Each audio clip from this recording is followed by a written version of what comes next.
দুনিয়ার মধ্যে সবাই মরণশীল, আল্লাহর নবী দুনিয়া থেকে বিদায় হয়ে যাবে, এই জন্য এই ভাষণটা দিলেন।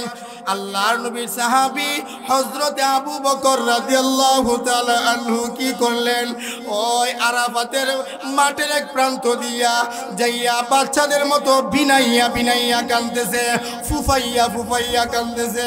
ওমর রাদিয়াল্লাহু তাআলা আনহু আল্লাহর নবীর সাহাবী গো, ওমর যাইয়া বলতেছে, ও ভাই আবু বকর, কেন তুমি কান্দেছো? আবু বকর ডাক দিয়া কো, আরে উমর তুমি কি বুঝো না? উমর রে, একটা মিস্ত্রি যদি কি করে, কারো একটা ঘর নির্মাণ করে, একটা ঘর বানায়, ওই ঘরটা বানানোর পর তখন মিস্ত্রির টাকার আর কোনো ক্ষমতা নাই। ওরে উমর রে, শোনো শোনো শোনো, আমার নবীকে কোন কারণে কোন প্রয়োজনে কথা বললো, ইসলাম পরিপূর্ণভাবে পৌঁছাইতে পারছে কিনা? আমরা বললাম পৌঁছাইয়া দিছে। ওরে উমর, সম্ভব আমার মনে হয় রে, আর আমার নবী আর বেশি দিন দুনিয়ার মধ্যে বাঁচবে না। সুবহানাল্লাহ।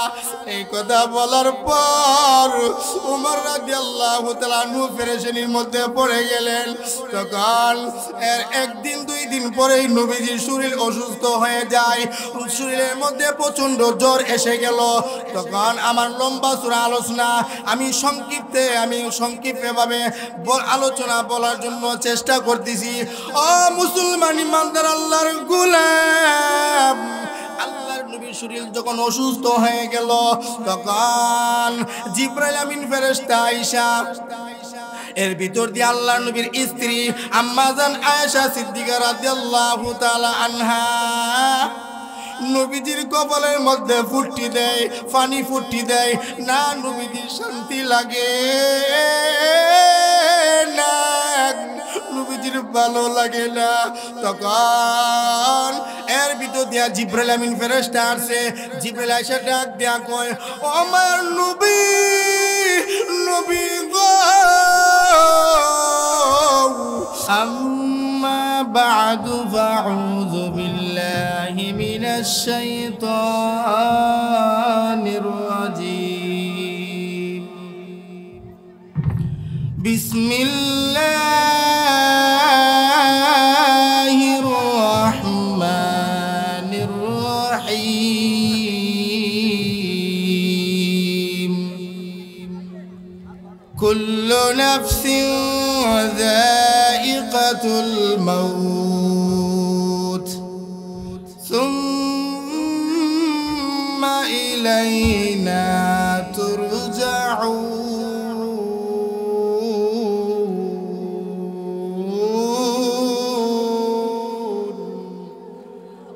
صدقت يا رب العالمين. قال النبي صلى الله عليه وسلم تحفة المؤمن الموت، أو كما قال النبي عليه الصلاة والسلام. بلغ العلا بكماله، كشف الدجى بجماله، حسنت جميع خصاله. صلوا عليه وآله. इहा हम सब मुसाफिर हैं, इहा हम सब मुसाफिर हैं, कब्र आखिर ठिकाना।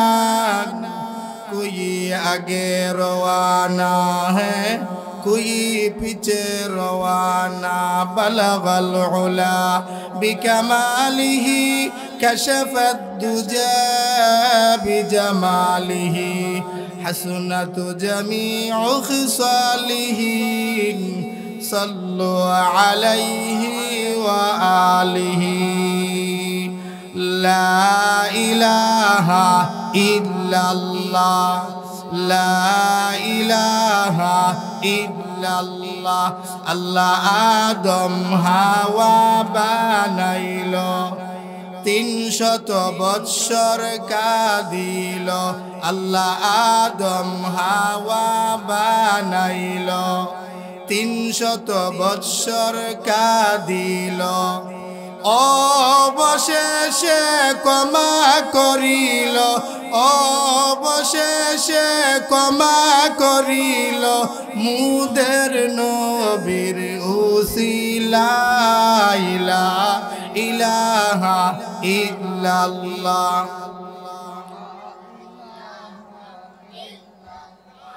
লা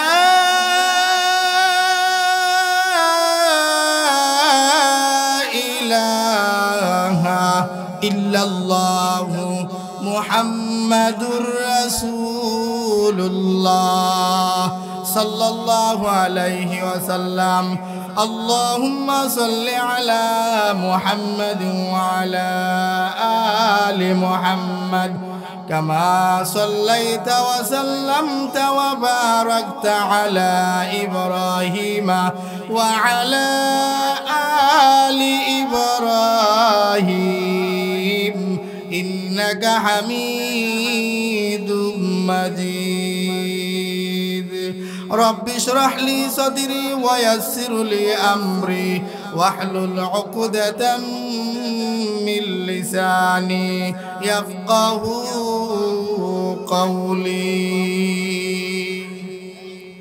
الحمد لمن قدر خيرا وخبالا، الحمد لمن قدر خيرا وخبالا، والشكر لمن صور حسنا وجمالا، والشكر لمن صور حسنا وجمالا.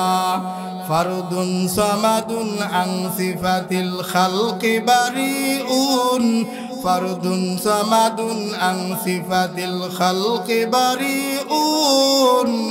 رب أزلي خلق الخلق كمالا، رب أزلي خلق الخلق كمالا. لا ضد ولا ند ولا حد لمولاك، الآن كما كان ولم يلق زوالا، الآن كما كان ولم يلق زوالا. الحمد لله. বর্মান্দপুর ইসলামী যুব সংঘের উদ্যোগে ওবায়তুন নূর নুরানী হাফিজিয়া মাদ্রাসার ছাত্রদের পাগড়ি প্রদান উপলক্ষে ৩৬তম মাহফিলের তাফসীর মাহফিলের সম্মানিত সভাপতি সাহেব ও দিগার উলামায়ে কেরাম, আল্লাহ পাকের দরবারে অসংখ্য অগণিত শুকর ও সুজুদ যে আল্লাহ তাবারক ওয়া তাআলা আপনাকে আমাকে এই তাফসীরুল কোরআন মাহফিলের এনে আল্লাহ এবং আল্লাহ রাসূলের আলোচনা শোনার জন্য, উলামায়ে কেরামের জবান থেকে শোনার জন্য তৌফিকটুকু আপনাকে আমাকে আনায়াত করেছেন, দান করেছেন। এই জন্য আমরা অন্তরের অন্তরস্থল থেকে শুকরিয়া জ্ঞাপন করছি। সকলে বলি আলহামদুলিল্লাহ। দেখেন, আমার সময় অনেক সংকীর্ণ, আমি ভূমিকা না আলোচনা করে ডাইরেক্ট আমার আলোচনার ভিতরে ঢুকে যাইতেছি। আমি আপনাদের সম্মুখে যে আয়াত তেলাওয়াত করেছি, আয়াতের মধ্যে আল্লাহ পাক রব্বুল আলামিন বলতেছেন, কুল্লু নাফসিন যায়িকাতুল মাউত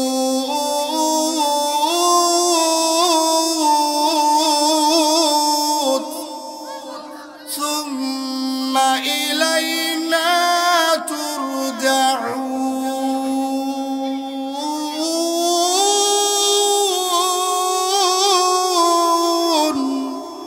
আল্লাহ পাক রব্বুল আলামিন বলেন, বিশ্বের মানব মণ্ডলী, আমি আল্লাহ তোমাদেরকে দুনিয়ার মধ্যে পাঠাইলাম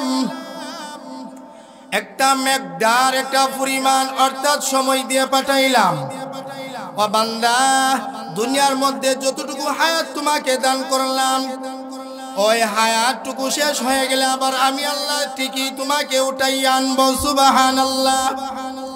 ও মুসলমান, যেই কথাটা বলতেছিলাম, মৃত্যু এমন একটা জিনিস, আল্লাহ পাক যে কোরআনের মধ্যে বলছে কুল্লু নাফসিন যায়িকাতুল মাউত, মতের পেয়ালা প্রত্যেক প্রাণীর একদিন পান করতে হবে। ঠিক না বেঠিক? মরণ লাগবে, এই কথাটা ইহুদি খ্রিস্টান নাসারা যারা আছে কেউ দ্বিমত নয়, সকলেই বলে একদিন মরতে হবে। মরতে যেহেতু হবে, দুনিয়ার সকলেই মরণশীল, অর্থাৎ নবী কেউ আল্লাহ পাক দুনিয়া থেকে নিয়ে গেছেন, সেই নবী যখন দুনিয়া থেকে বিদায় হয়ে যাবে, আল্লাহ নবী আরাফাতের মাঠের মধ্যে যাইয়া, আরাফাতের মাঠের মধ্যে বিদায় ভাষণের মধ্যে বলতেছে, ও সাহাবায়ে কেরাম, আমি নবী তোমাদের কাছে যে দিন নিয়ে আসলাম, ও সাহাবায়ে কেরাম তোমরা বলো, আমি তোমাদের সামনে যে দিন নিয়ে আসলাম ওই দিন পরিপূর্ণভাবে আমি আপনার তোমাদের সামনে পৌঁছাইতে পারলাম কিনা? সাহাবায়ে কেরাম ডাক দিয়া কই, ও মায়ার নবী, আপনি একটুও কৃপণতা করেন নাই, অর্থাৎ পুঙ্খানুপুঙ্খানুভাবে আপনি আমাদের কাছে দিন পৌঁছাইয়া দিছেন। আল্লাহর নবী, বিশ্ব নবী, রহমাতাল লিল আলামিন, আকাশের দিকে শাহাদাত আঙ্গুলটা উঠাইয়া আল্লাহর নবী বলতেছে, আল্লাহুম্মা শাহাদ, আল্লাহুম্মা শাহাদ, আল্লাহুম্মা শাহাদ। ও আরশের মালিক গো, আল্লাহ আপনি সাক্ষী থাকেন। আমার সাহাবায়ে কেরাম বলতেছে, আমি নাকি দিন পরিপূর্ণভাবে পৌঁছাইয়া দিলাম, আল্লাহ আপনি সাক্ষী থাকেন। এই কথা বলার পর ও মুসলমান, দুনিয়ার মধ্যে সবাই মরণশীল, দুনিয়ার মধ্যে সবাই মরণশীল, আল্লাহর নবী দুনিয়া থেকে বিদায় হয়ে যাবে, এই জন্য এই ভাষণটা দিলেন। আল্লাহর নবীর সাহাবী হযরতে আবু বকর রাদিয়াল্লাহু তাআলা আনহু কি করলেন, ওই আরাফাতের মাঠের এক প্রান্ত দিয়া যাইয়া বাচ্চাদের মতো বিনাইয়া বিনাইয়া কাঁদতেছে, ফুফাইয়া ফুফাইয়া কাঁদতেছে।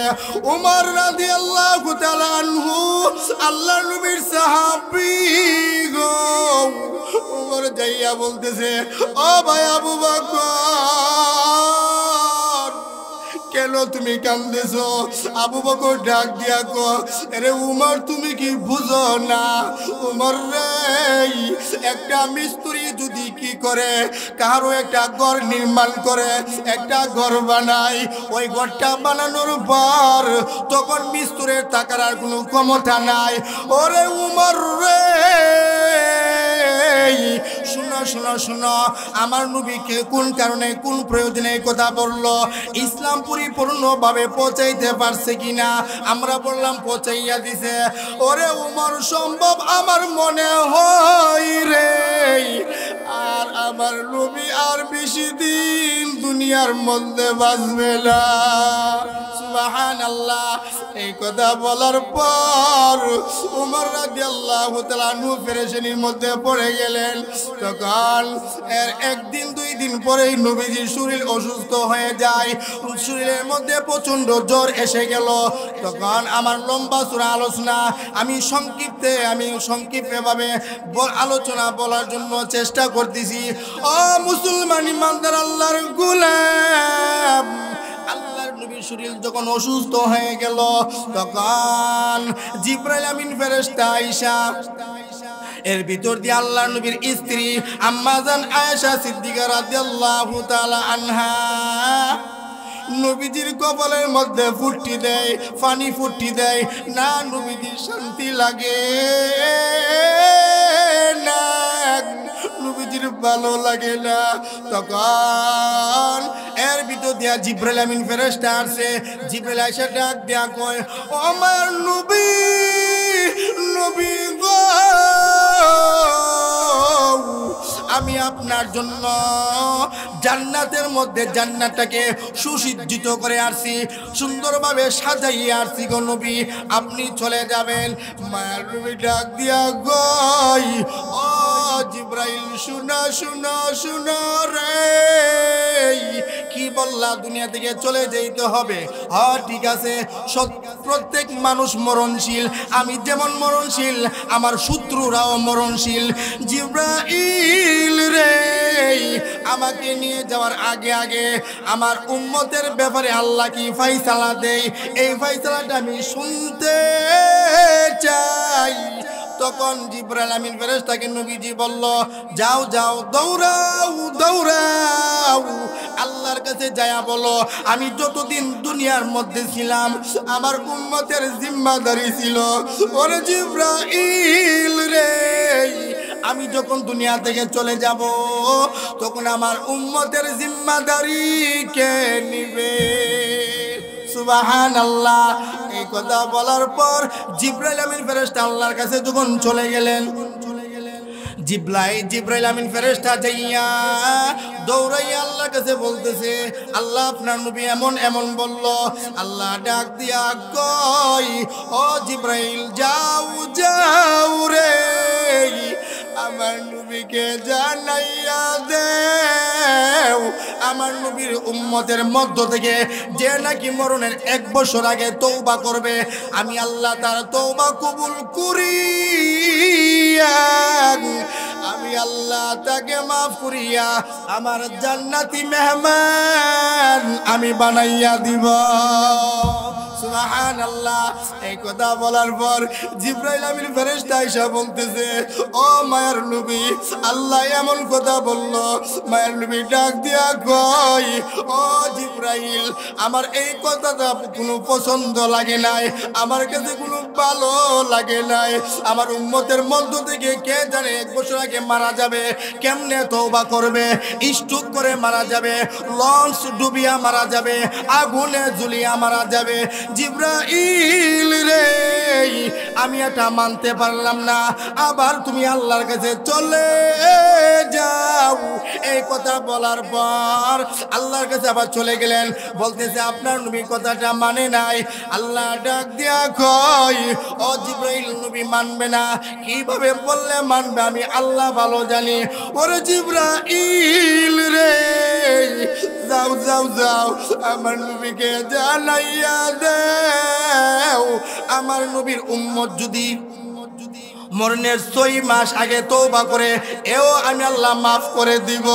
তখন ডাক দিয়া বলতেছে, এ জিবরাইল, এই কথাটাও আমার নবী কোনো মানবে না, যাও আমার নবীকে জানাইয়া দাও আমার নবীর উম্মত নবী যদি এই কথাটাও না মানে, মরণের 6 মাস আগে তওবা করলে আমি আল্লাহ ক্ষমা করে দিব, এই কথা যদি না মানে, এর জিবরাইল রে, আমার নবীকে বলবা শেষ কথাটা, আমার নবীর উম্মত যদি মরণের 5 সেকেন্ড আগেও তওবা করে রে, আমি আল্লাহ তাকে ক্ষমা করিয়া আমি মাওলার জান্নাতের মালিক বানাইয়া দিব। अल्लाह अल्लाह क्या मुबारक नाम है, अल्लाह अल्लाह मोमिनों का काम है, या इलाही तू मेरा रहमान है, या इलाही तू मेरा रहीम है। ओ मुसलमान, যে কথাটা বলতেছিলাম তখন এই কথা শোনার পর নবীজি কথাটাকে পছন্দ করলেন। তখন নবী ডাক দিয়ে বলতেছে, ও জিবরাইল, তুমি আবার আসতে পারো। বলতেছে, ও জিবরাইল, তোমার আর কোনো প্রয়োজন নাই, তুমি আসতে পারো রে জিবরাইল। এখন আজরাইলকে ডাক দাও, ডাক দাও, আমার মাওলার সাক্ষাতে আমি চলে যাব। সুবহানাল্লাহ। ও মুসলমান, তখন আজরাইল আমিন ফেরেশতা যখন আইসা নবীর ঘরের দরজার মধ্যে একটা সিগন্যাল দিলেন, তখন নবীজি ডাক দিয়া কই, ও ফাতেমা, যাও গো মা, দরজাটা একটু মিলিয়া দেও, আমার মনে কোনো সাহাবায়ে কেরাম আসছে আমার কাছে। ও মা, তুমি যাও দরজাটা মিলিয়া দাও। ফাতেমা রাদিয়াল্লাহু তাআলা আনহা আয়েশা যখন দরজাটাকে ওপেন করলেন, দরজাটা যখন খুললেন, কিন্তু না, কোনো সাহাবায়ে কেরাম নয়। দরজা ওপেন করিয়া দেখে এটা কোনো দুনিয়ার মানুষ নয়, মানুষ নয় গো, এটা এমন একটা দানব, যেই দানবের পা হইল জমিনে আর মাথা হলো 7 আসমানের উপরে। সুবহানাল্লাহ।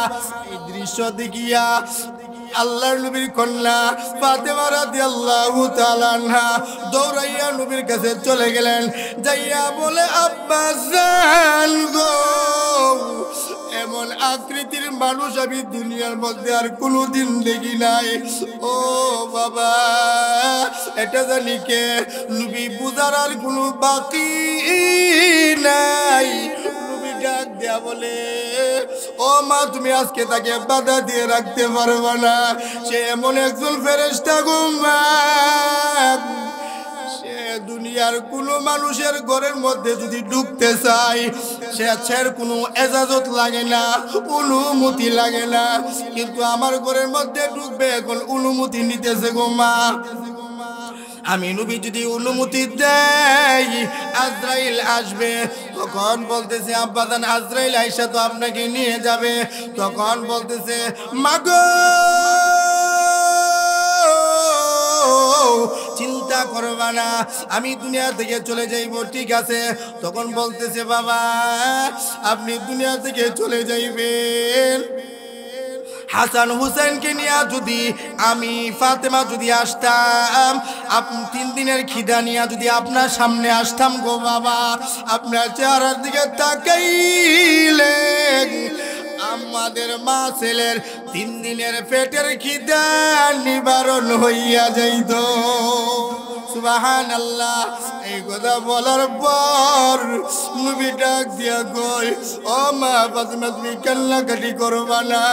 এই কথা বলার পর তখন নবী যখন ফাতেমা কান্নাকাটি করতেছে তখন নবীর কথা মানতেছে না। তখন বলতেছে, ও মা ফাতেমা আর কান্নাকাটি করবা না।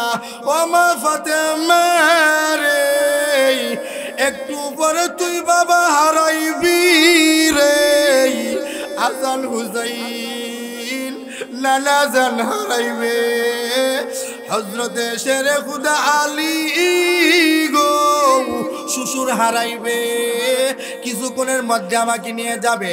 তখন মায়ের নবী আজরাইলকে যখন ডাক দিল, আজরাইল আসার পর নবীর সিনা মুবারকের মধ্যে হাত রাখলো। তখন ডাক দিয়া কই, ওরে আজরাইল রে, তুমি যে আমার সিনার মধ্যে হাত রাখলা, আমি নবী যেন টের পাইলাম রে, যেমন 7 তবক জমিন আমার বুকের মধ্যে রেখে দিলা। রে আজরাইল রে,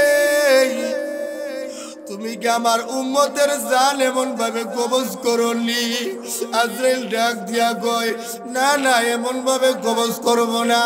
নবী ডাক দিয়া কয়, রে আজরাইল, যত কষ্ট দেওয়ার তুমি আমাকে দেও, তারপরেও আমার গুনাহগার উম্মতকে জান কবজের সময় এমন কষ্ট দিবা না। সুবহানাল্লাহ। ও মুসলমান, এই জন্য দুনিয়া থেকে চলে যাইতে হবে। নবীও দুনিয়ার মধ্যে থেকে চলে গেছেন। আম্মা জান খাদিজাতুল কুবরা রাদিয়াল্লাহু তাআলা আনহা নবীর স্ত্রী ছিলেন। ওই আম্মা জান খাদিজাতুল কুবরা রাদিয়াল্লাহু তাআলা আনহা তিনিও মরণকে অনেক ভয় করতেন, কবরকে ভয় করতেন। একদিন ফজরের নামাজ আদায় করিয়া যেই ব্যক্তি মরণকে বেশি বেশি স্মরণ করবে, দৈনিক 20 বার যেই ব্যক্তি মরণকে স্মরণ করবে, আহকামুল হাকিমিন রব্বুল আলামিন তাকে শহীদের দরজা লাভ করাইবে। সুবহানাল্লাহ। ও মুসলমান, যেই কথা বলতেছিলাম, আম্মা জান খাদিজাতুল কুবরা রাদিয়াল্লাহু তাআলা আনহা তিনি একদিন কবরের মুরাকাবার মধ্যে বসলেন ফজরের নামাজের পর। তখন নবীর কন্যা ফাতেমা রাদিয়াল্লাহু তাআলা আনহা আয়েশা থেকে আল্লাহর নবীর স্ত্রী আম্মা জান খাদিজাতুল কুবরা রাদিয়াল্লাহু তাআলা আনহা জমিনের মধ্যে গড়াইয়া গড়াইয়া কাঁদতেছে। ফাতেমা ডাক দিয়া কই, ও ও মা তুমি কেন এমন ভাবে কাঁদতেছ? কোনো কথা বলে না। নবীর কাছে দৌড়াইয়া চলে গেলেন, মসজিদে নববীর মধ্যে চলে গেলেন। নবীজি আয়েশা থেকে আম্মা জান খাদিজাতুল কুবরা রাদিয়াল্লাহু তাআলা আনহা জমিনের মধ্যে গড়াইয়া গড়াইয়া কাঁদতেছে। তখন নবী ডাক দিয়া কই, ও খাদিজা, বলো বলো তুমি কেন কান্নাকাটি করতেছ? তখন খাদিজাতুল কুবরা রাদিয়াল্লাহু তাআলা আনহা ডাক দিয়া কয়, ও নবী আমি কোন প্রয়োজনে কাঁদতেছি? আপনার কাছে তিনটা ওসিয়ত করব। তিনটা ওসিয়ত যদি আপনি রাখতে পারেন তাহলে আমার খান্না কেমতো করব। ওরে খাদিজা, তিনটা ওসিয়ত কেন রে? আজকে যদি তুমি হাজার ওসিয়ত করো, হাজার ওসিয়ত আমি নবী মানতে রাজি। বলো তুমি কি বলবা? বলতেছে মায়ের নবী, আমি মুরাকাবার মধ্যে দেখলাম অন্ধকার কবরের মধ্যে যখন আমি যাইব গো নবী, আমার ওই অন্ধকার কবরের মধ্যে কেউ সাথী থাকবে না, আমার কোনো বাতিও থাকবে না। ও মায়ের নবী, আমার মরণের পর দুনিয়ার কোনো কাফনের কাপড় না লাগাইয়া আপনার পরনের একটা পাঞ্জাবি মোবারক দিয়া আমি খাদিজার কাফন বানাইয়া দিবেন। সুবহানাল্লাহ। এই কথা বলার পর নবীজি কথাটা মানলেন। বলো তোমার আরেকটা ওসিয়ত কি? বলতেছে আমাকে যখন কবরের মধ্যে নিয়ে যাবে, যখন কবরস্থ করবেন, এমন সময় গো নবী আপনি কি করবেন?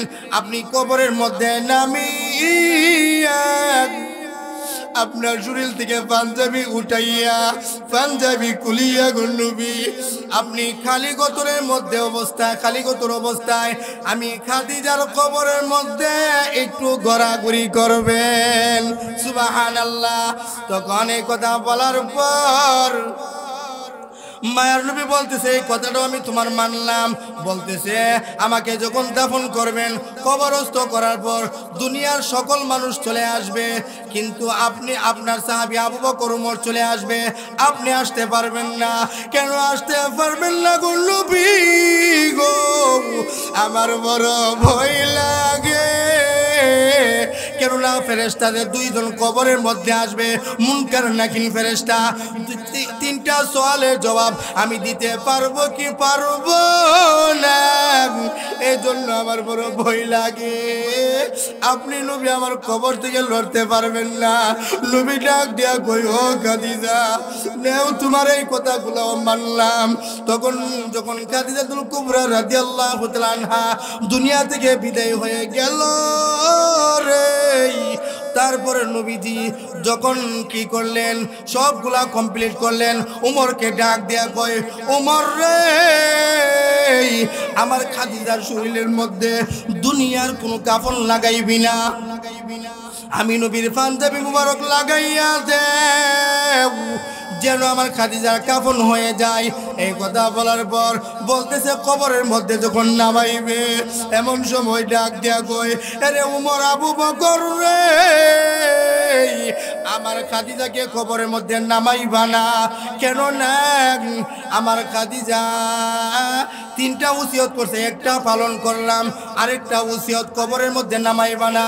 নবীজি শরীর থেকে পাঞ্জাবি খোয়াইয়া যখন উমরের হাতের মধ্যে দিলেন, নবীজি কবরের মধ্যে শুইয়া যখন একটু ঘোরাঘুরি করলেন, উমর আসমানের দিকে তাকাইয়া গো বলে, ও খাদিজা তোর কপাল কত ভালো রে, আজকে তুই এই কবরের মাইয়েত না হইয়া যদি আমি উমর হইতাম, আমার না কত খুশ নসিব ছিল, কতই না ভালো নসিব ছিল। যেই নবী কবরের মধ্যে শুয়ে গেল, নবীর গাম মুবারক লাগাইল, এই কবরের মাটিতে তোমাকে স্পর্শ করতে পারবে না। ও খাদিজা তোমার কপাল না কত ভালো। তারপর এই কাজও কমপ্লিট হয়ে গেল। সব যখন কবরস্থ করলেন, সকল সাহাবায়ে কেরাম চলে আসলো। সাহাবায়ে কেরাম যখন চলে আসলো, নবীজি কবরের পাশে দাঁড়ানো, তখন উমর ডাকতেছে, আবু বকর ডাকতেছে। নবী ডাক দিয়া কই, উমর রে চলে যাও, চলে যাও, আমি নবী আসবো না, আমার খাদিজার আমি অবস্থা আমি বুঝা লই। না, যখন কবরের মধ্যে যখন দাফন করবে এমন সময় আমাদের প্রত্যেক ব্যক্তি চেহারাটা কেবলামুখী করে রাখি। খাদিজার চেহারাটা যখন কেবলামুখী করতে চাই, কেবলামুখী হই না। নবী ভাবতেছে আমার খাদিজা জানি কি অন্যায় করলো, খালি চেহারা খালি উপরমুখী হইয়া যায়। তখন আল্লাহর নবী যখন একটু ঘাবড়াইয়া গেলেন, নবী কি করলেন? নবী আসমানের দিকে তাকাইয়া বলে, ওগো রাব্বুল আলামিন, আমার খাদিজা জানি কি অন্যায় করলো, খাদিজার চেহারাটা কেবলামুখী হই না। আল্লাহ নবী আল্লাহ জিব্রাইলকে পাঠাইছে, ওরে জিব্রাইল রে, যাও যাও যাও আমার নবীকে জানাইয়া দেও আমার খাদিজা আমাকে এত সন্তুষ্ট করলো, এত রাজি খুশি করলো, আমার খাদিজার চেহারাটা আকাশে কেবলামুখী দিলে থাকবে না, আকাশের দিকে থাকবে। আমার খাদিজা আমাকে এত খুশি করলো, আমার খাদিজা আকাশের দিকে তাকাইয়া আমি আল্লাহকে দেখবে, আমি আল্লাহ আমার খাদিজাকে দেখবো। সুবহানাল্লাহ। ও মুসলমান, কবরস্থ হয়ে গেল। এরপরে যখন আল্লাহর নবী যাই না, আর মুনকার নাকি ফেরেশতা কবরের মধ্যে আসে না, নবী আবার আল্লাহ জিব্রাইলকে নবীর কাছে আবার পাঠাইছে, ও মার নবী গো, চলে যান চলে যান, আল্লাহ আমাকে সালাম দিয়া পাঠাইছে, আপনার 3টা সওয়ালের জবাব লাগবে না। আপনি খাদিজাকে যত ভালোবাসেন, আপনার চাইতে মহান আল্লাহরও বেশি ভালোবাসে গো নবী। ও নবী, আপনার খাদিজার 3টা সওয়ালের জবাব মহান আল্লাহ কুদরতি জবান দিয়া আল্লাহ দিয়া দিছে। সুবহানাল্লাহ। ও মুসলমান, এই জন্য মরণের প্রস্তুতি 24টা ঘন্টা আমাদের নেওয়ার দরকার আছে কিনা? নাই? আসেনি? মরণের প্রস্তুতি নেওয়ার দরকার। কেননা নবীজি একদিন সাহাবায়ে কেরামকে ডাইকে বলতেছে, ও সাহাবায়ে কেরাম, তোমরা মরণকে কতটুকু কাছে মনে করো? এক সাহাবী দাঁড়াইয়া বলে, ও আমার নবী, নবী গো, আমি মরণকে এত কাছে মনে করি, আমি ফজরের নামাজ পড়িয়া আবার জোহরের নামাজটা আদায় করতে পারবো কি? পারবো নবী। জোহরের নামাজ আদায় করিয়া আসরের নামাজটা আদায় করতে পারবো কি? পারবো না। আমার এর মধ্যে বড় সন্দেহ লাগে। আবার জোহরের নামাজ আদায় করিয়া আমি মাগরিবের নামাজ আদায় করতে পারবো কি? পারবো না। আমার এর মধ্যে বড় সন্দেহ লাগে। আবার সাহাবী ডাক দিয়া কয়, ও মার নবী গো, আমি মাগরিবের নামাজ আদায় করি, আবার মনে মনে ভাবি আমি এশারের নামাজটা আদায় করতে পারবো কি? পারবো না। আমার এর মধ্যে বড় সন্দেহ লাগে। মায়ের নবী ডাক দিয়া কয়, ওরে সাহাবী রে, তুমি মরণকে এত দূরে মনে করো, আর আমি যে মায়ের নবী, আমার কোনো সামনেও কোনো গুনাহ নাই, আমার পিছনেও কোনো গুনাহ নাই, আমার ডাইনেও কোনো গুনাহ নাই, আমার বামেও কোনো গুনাহ নাই। যে মায়ের নবীর কোনো গুনাহ নাই, সেই মায়ের নবী মরণকে এত কাছে মনে করি। আমার ভিতর থেকে শ্বাসটা বাহির করলাম, শ্বাসটাকে পুনরায় ভিতরে নিতে পারবো কি? পারবো না। এর মধ্যে আমি মায়ের নবীর বড় সন্দেহ লাগে। সুবহানাল্লাহ। মৌতু কাসিন কুল্লু নাসিন শারবু, কবরু বাইতিন কুল্লু নাসিন দাখিলু, কবরু বাইতিন কুল্লু নাসিন দাখিলু। আজবি জানা কলবি জানা, জানা তো এক দিন है, আজবি জানা কলবি জানা, জানা তো এক দিন है। जाने वाला सब जाएंगे, रहने वाला कौन है? जाने वाला सब जाएंगे, रहने वाला कौन है? जिंदगी जिंदगी जिंदगी जिंदगी ताकि करो बंदगी, কাজে আসবে পরকালের জিন্দেগি। এই জন্য মরণের প্রস্তুতি আমরা নেওয়ার দরকার আছে কিনা নাই। এই জন্য সম্মানিত সুধী, আজান এখন পড়বে, আমার সময় যেহেতু শেষ হয়ে গেছে, আজানের সময় হয়ে গেছে। আমি যে আলোচনা করলাম আপনাদের সম্মুখে, এই আলোচনার উপর যে আয়াত তেলাওয়াত করলাম, আয়াতের মধ্যে তো আল্লাহ পাক বলছেন, হ্যাঁ, কুল্লু নাফসিন যায়িকাতুল মাউত সুম্মা ইলাইনা তুরজাউন। বলতেছে সমস্ত দুনিয়ার মানুষ মাখলুক একদিন মৃত্যু স্বাদ গ্রহণ করতে হবে এবং কি করতে হবে, আল্লাহর কাছে দণ্ডায়মান হইতে হবে। সুম্মা ইলাইনা তুরজাউন, আল্লাহর কাছে প্রত্যাবর্তন হইতে হবে। আর যে হাদিস পাঠ করলাম, হাদিসের মধ্যে বলতেছেন তুহফাতুল মুমিনিল মাউত, মুমিনের জন্য মৃত্যুটা উপহার স্বরূপ। আল্লাহ পাক আমাদেরকে এই আলোচনার উপর আমল করার তৌফিক দান করুক। ওয়া আখির দাওয়ানা আলহামদুলিল্লাহি রাব্বিল আলামিন।